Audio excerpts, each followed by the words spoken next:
Welcome to Zentangle Project Pack No.16 and the 12 Days of Zentangle.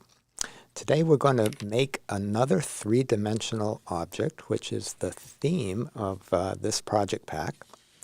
And we're going to use quite a few of the items in this project pack. First, I want to use the gray Zentangle tile, which we'll be drawing on. I'm going to use a square white tile to help me find the four corners of this. Well, that's a good trick, right? So it just peeks out the other edge, and now I've got this divided into fours. So we're going to use the items in the project pack, but you can play along with things that you have, or you can get it from a CZT or from Zentangle. So I'm taking the other gray Zentangle and connecting those two dots, and I am tracing that Zentangle to make that curve. So we're going to have four curves. You guys are going to be geometrists Yes. by the time we're done Zentangle. And we recommend that you watch the introductory video because there's a lot of good information on the tools and setup that we're going to use throughout this series. Right. So just using that. So we've got that one done. And I want also to do the second one. So we're going to have... Exactly the same, right? Exactly the same. So we're going to have two gray Zentangles that we're going to tangle on in this particular project pack day. So once you've got these all done, so now we've got two tiles, and I am using the scriber here, and I'm using the large ball, and I am doing it on the back, obviously. So for those of you who don't have this tool, it's a scribing tool, right? Mm-hmm. And you might be able to find something that is, I can imagine like the tine of a fork or the back end of a pen or anything that can just dent the paper. A ballpoint pen that doesn't write. A ballpoint pen that doesn't write, or even in this case, one that did because it's on the back. That's true. But you have to press pretty hard because you want to dent the paper. And for this one, I played around and decided that the large ball was better. Yeah, this tool has a tinier one on the other end. Yeah. And you may find that, play around and you'll decide, oh, I like this better. You're going to end up using this tool for all kinds of things. Oh, yeah. Yeah. It's a lot of fun. Great tool for your tool chest. So you don't really see it on the other side. I'm doing it on a fairly hard surface here. And now I'm going to do the same thing to the second one. So we'll have both of those done. And now we're going to use that as a scoring, because I'm going to start to bend that on that score. So bending it to the back. Right. And, just doing a little bit at a time. And as you do it, it becomes a little bit in one place. It becomes easier to do it in the other place. So isn't that cool? It looks like a moon, huh? Right? Yeah. So you can just sort of pinch it and get it like that, and then it sort of holds itself in position because of the curve. And then just go around and do it on each one of those. And at this point, we are doing this primarily to define the shape onto the front. Okay? Just being gentle, and you'll get all four of them done. And we've got this lovely three-dimensional shape. Sweet. Beautiful, right? What would you call that? I don't know. It's like one of those, it's flat, and then you fold it up and snap it together to make a little tray or something. It looks like the inside of Cadent. Yes. It looks like the inside of Cadent if you take the circles away. Yeah. This So- paper folds so nicely. So we've got two of them, and I'm sort of giving away the punchline here, is that we're going to make it so they go together in a little box. And what's really cool is because it's those curves hold it together, the box It's pretty rigid. holds itself. Yeah. So you could put all sorts of things in there. You know, you could hide things. You can make something that just makes noise. Yeah, you could put in macaroni or seeds or rice or Right. any kind of things that rice might fall out the ends, but little macaronis Yeah. would be great. And they make a really cool sound. So in this case, we're going to flatten this back out, and then we're going to tangle one of my classic favorite ones, which is paradox. How would a project pack wouldn't be project pack without a little bit of paradox. So using the Micron PN, I am going to define the areas of my paradox. And in this case, I'm going to draw over that orid line. Oh, the folded line. And we'll just go around, you know, very lightly or just enough, and easy hand. And when I'm doing these arcs, I tend to make the arc away from my wrist because I'm sort of pivoting on my wrist. And so it's a more natural place for the curve when I do that. So I'm going to use that same principle on the outside because I'm still able to follow the curve with my wrist being like the pivot point. And the line is a little bit more comfortable for me to draw. And just, I'm not really moving my hand, I'm just moving the tile under it. And we'll just keep going around and just going around the whole tile until that's all done. Right? So that first one is done. It's pretty just in and of itself. Right? It's a really nice shape. Mm-hmm. So now we're going to do paradox. And the way that works, you'll discover now that you can do paradox even on a two-sided shape, is that you begin at the corner of one and slightly take off from the original line, like I'm actually tracing it a little bit, and then I take off, and then get further and further away until I get down to the line, and you've got like a smaller shape that's just a little bit turned. And always, to keep it easy, you begin the next line where the previous one ended. So I'm just doing a takeoff and then gradually pulling away from that line that I'm sort of auraing. And we're just going to keep doing that, rotating the tile each time. So Rick had a trick that if you're ever, like the phone rings or somebody bothers you or something, and you're in the middle of doing this, don't ever end at the end of a line. Leave it at the middle of the line so you know exactly Right. where you are, because otherwise you're not sure where to go Right, from there. you're counting little lines. Right. Not that it would be like a It big wouldn't deal. be a big difference, but But that it's was a really good trick. helpful. Yeah. And then the magic part of this is that as you're going, each time you have a slightly smaller shape that's rotated just a little bit. And each time, you would really notice this change or that curve, particularly on a square shape or a triangular shape, that when you use only straight lines, you create this curve, but you can use curved lines in paradox as well, as we are here.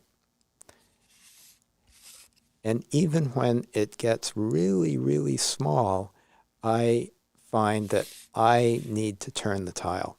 And I do that for two reasons. One is to not get lost in what the sequence is, but also that the character of my stroke stays the same. So even if it's not, whatever its characteristic is, like however wavy or not wavy it is, it keeps the same texture if you draw the line in the same direction. So isn't that cool? Beautiful. Beautiful.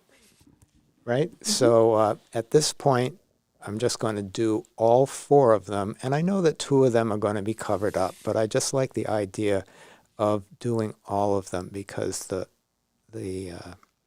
enjoyment and the beauty in the process, you can really appreciate it much more, and you'll see. And I think that Rick is bound and determined that everybody should master this because it's a magical tangle. And it's really simple. It is one stroke over and over again and just rotating the tile. And it yields a result that you could never draw. And in fact, some people will try to draw it because they come at it from, they'll draw that first curve and then do the other lines, and it becomes totally manufactured. Isn't that cool? Very pretty. So we'll do the same thing with the next one, and doing all of the same. First, we do the outlining, and then we do the outside. So now we're going to do both of these, or each of these, in a slightly different way. And to do that, on one of them, let's start that line where the others are really close together. And I'm just going to leave it in the middle, like Maria was mentioning. And on the other one, let's start and go off the thicker line. Okay? And then let's leave that in the middle so that we can, know which is which. So you see the difference here? One goes from where they're all tight together, and one goes from where they're a little bit further apart. So now we're just going to continue that corner to line, corner, sort of gradually pulls away from that line next to it. It's even a meditation to just watch this come to life. And what's happening here is you're now losing the reference point of that original line that defined that four-sided shape that we put down where the fold is. And the shape starts to become one large pattern. And when those elements are next to each other, they form a different shape, and we call that a meta shape because it's sort of like the combination of two patterns. When they're put side by side, it creates a third pattern. And you'll see that as we get going. Now, what happens with me when I do this, and I don't really do it intentionally, but it ends up being straight lines. As I get to the center of one of these shapes, you'll see I'm just going into a mode where they end up being straight lines eventually. And that brings us to that whole paradox idea, which is we're making these curves out of straight lines just because those little, in this case, boxes rotate ever so inside. And again, as I did on the outside, I turn it each time just so I don't lose my place. Take it right down to that last little bit as they curl into that center. Right? Maybe one more. So look at those lovely leaf-type shapes, right? So now Beautiful. we're going to do the other tile, but remember we're going to do this in a, let's call it a different direction. So, and the reason I'm doing this is I want you to enjoy and appreciate the different meta shape or the different meta pattern that occurs when it goes in a different direction than the one next to which it's touching. So we're just going to continue this lovely curved diamond shape. Relaxing your hand, turning your tile.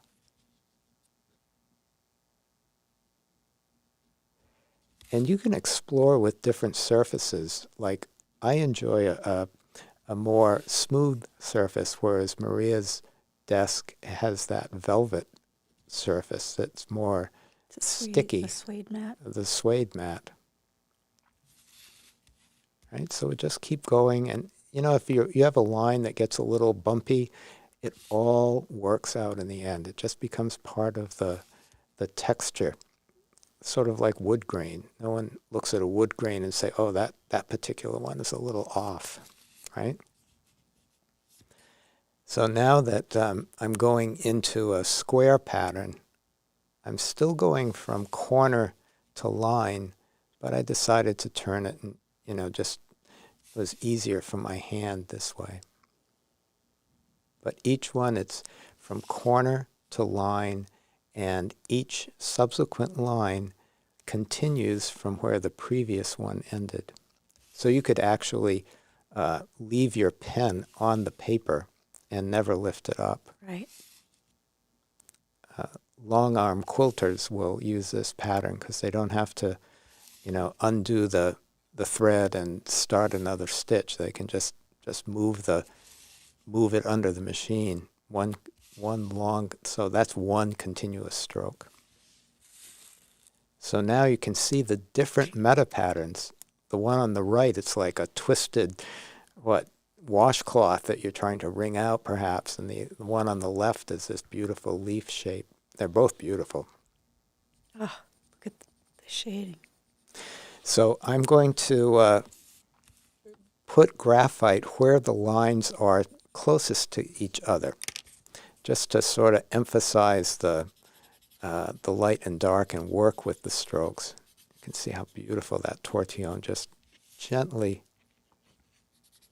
blends the graphite to the point that you don't really even see the graphite because it's working with the closeness of the lines. Right, so wherever they are, close together. Beautiful. And let's take this same approach on this other one, and we're just going to put some graphite wherever the pen lines are close together, and then we'll come back in with the tortillon and blend that, right? So it's sort of like a little hunt to find them all. Yeah. It's not as obvious as the other one. Right. And then the tortillon, blending that in.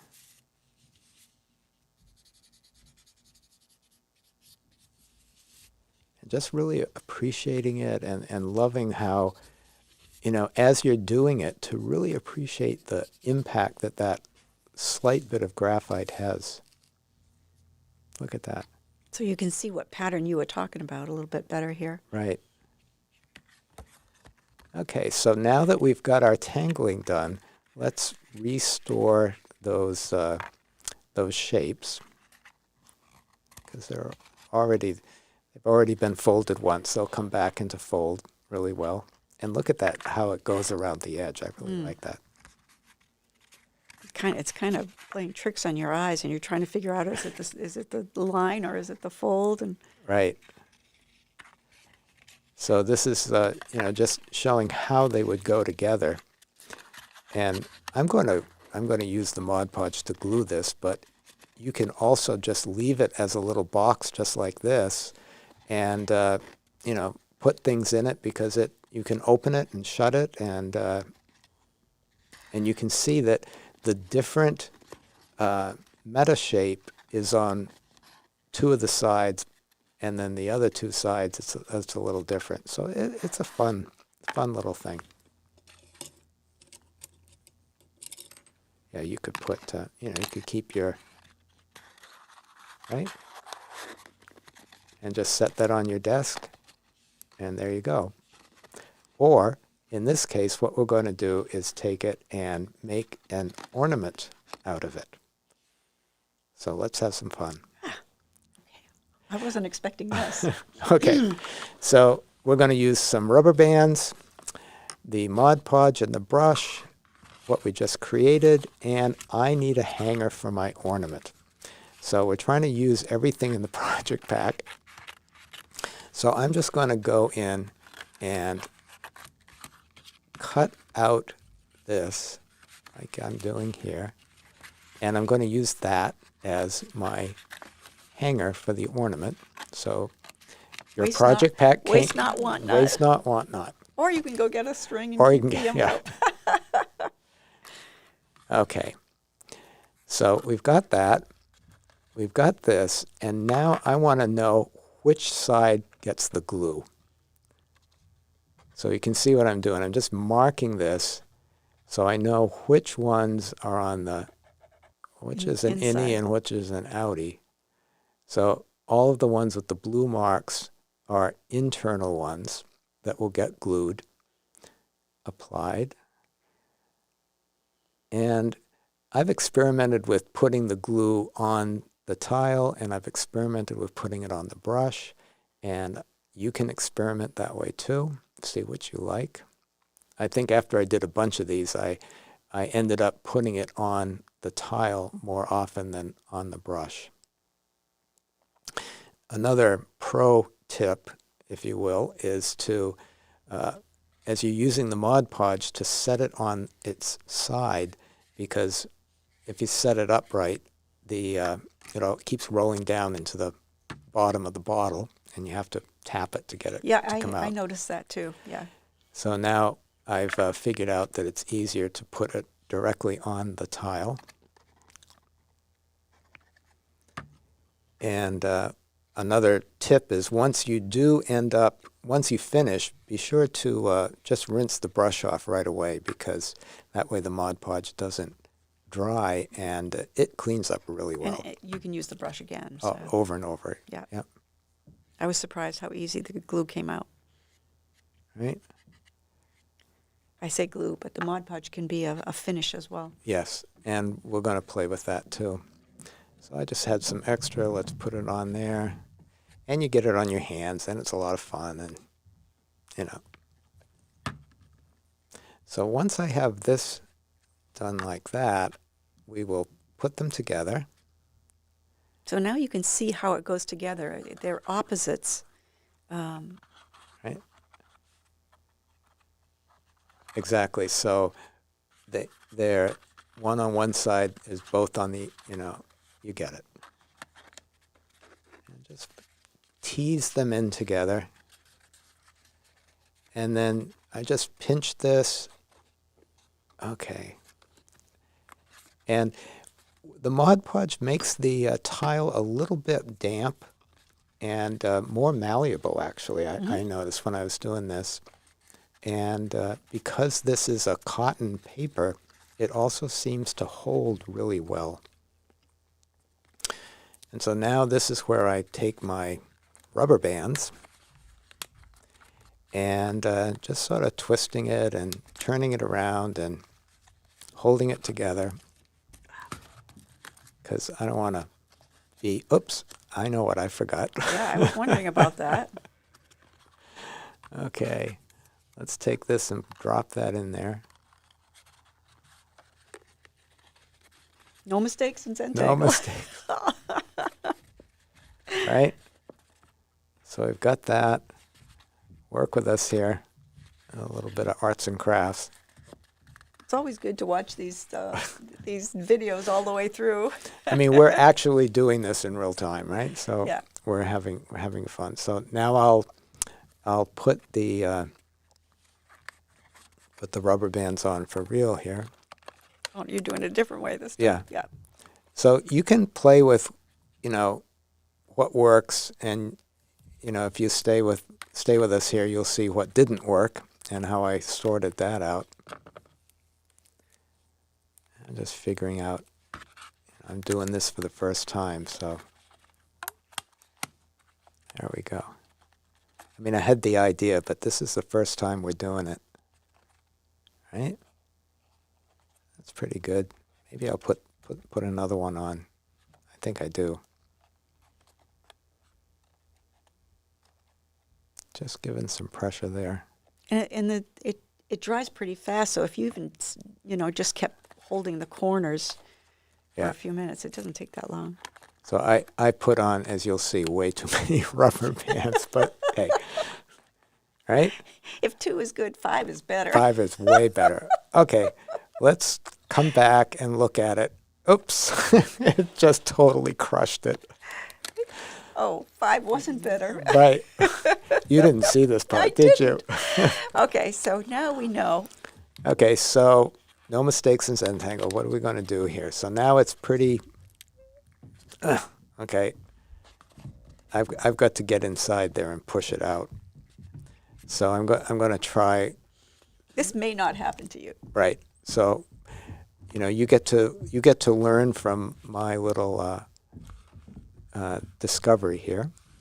So I'm going to try to, I think what I did is get a paper clip, tried that, does not work. Okay, so paper clip doesn't work. So I went and got a tiny little screwdriver, which doesn't bend at all, and I just popped it out. There we go. Okay. So now I've restored its original shape, sort of. So now we know we don't need that many elastics. Right. Okay. Just the 2 probably would have been okay. And so now that I've done that, since this is a ornament, I want it to be sort of like reflective. And so I'm just going to coat this with the Mod Podge, get it all nice and covered.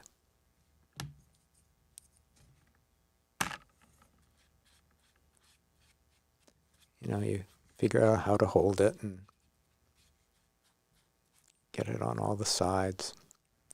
Or you could even do it at 2 in 2 sittings. Right. Yeah. And I think I put 2 coats on this. You can put multiple coats on, or you might want to wait a little bit to. Isn't that pretty? Mm. You might want to wait a little bit before you use all your Mod Podge on this, because that's right, because we're using it. We're going to use it in a lot of other projects. But that was fun. Yeah, it was fun. And thank you so much. And we will see you tomorrow. And we look forward to all of the things that you do and share with us on the app. Awesome. I love it. Bye for now. See you later.